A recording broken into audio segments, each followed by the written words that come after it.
£18 million gone smoke. Spotify's last words put Sussex in terrible financial trouble over new anti-vax row. Prince Harry and Meghan's multi-million-pound deal with Spotify is under threat as the streaming platform has been accused of promoting anti-vax content. Comedian Joe Rogan's Spotify podcast, The Joe Rogan Experience, has been accused of spreading anti-vax sentiment. Prince Harry and Meghan signed an £18 million Spotify deal but are yet to produce any material, bar an initial introductory podcast. They are now under increased pressure to cut ties with the streaming giant and not fulfill their contract. Harry once hit out at social media for peddling lies about vaccines. Since Mr. Rogan interviewed anti-vax hero, Dr. Robert Malone, singers have requested for their catalogue of music to be removed from Spotify. Zoe Forsey, the current host of Pod Save the Queen, and Russell Myers, the royal editor, in December discussed Harry's reaching out to a family whose son served in Afghanistan with Prince Harry. They said it may be a sign of his future role in relation to the military and its veterans.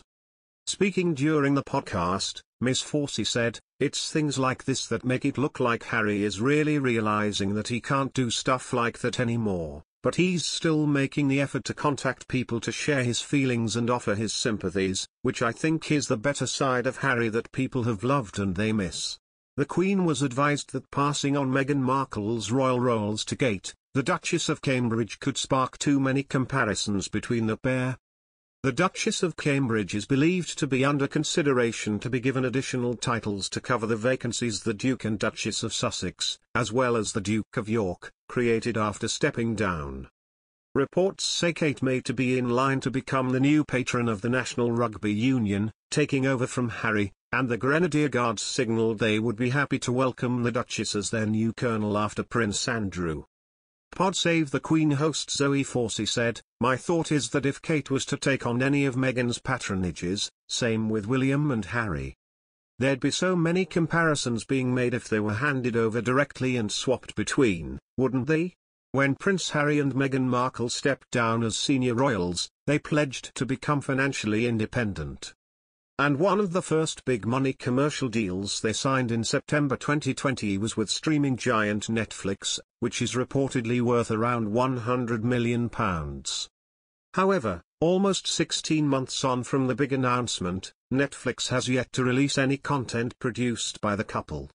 It mirrors a similar deal they've signed with Spotify for £18 million to produce podcasts for the platform, but apart from a trailer and one 33-minute episode, there has been no other output.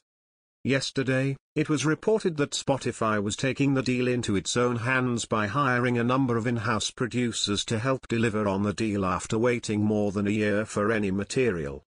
Harry and Meghan's deal with Netflix was formally announced on September 2, 2020, in one of their first business ventures away from the royal family.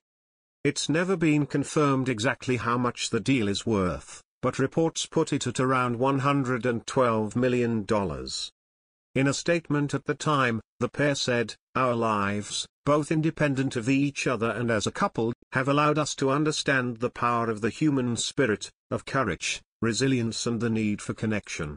Through our work with diverse communities and their environments, to shining a light on people and causes around the world, our focus will be on creating content that informs but also gives hope.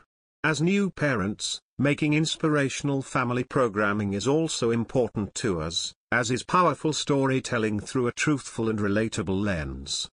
Meanwhile, Ted Sarandos, Chief Content Officer at Netflix, said, "Harry and Meghan have inspired millions of people all around the world with their authenticity, optimism and leadership." Authenticity.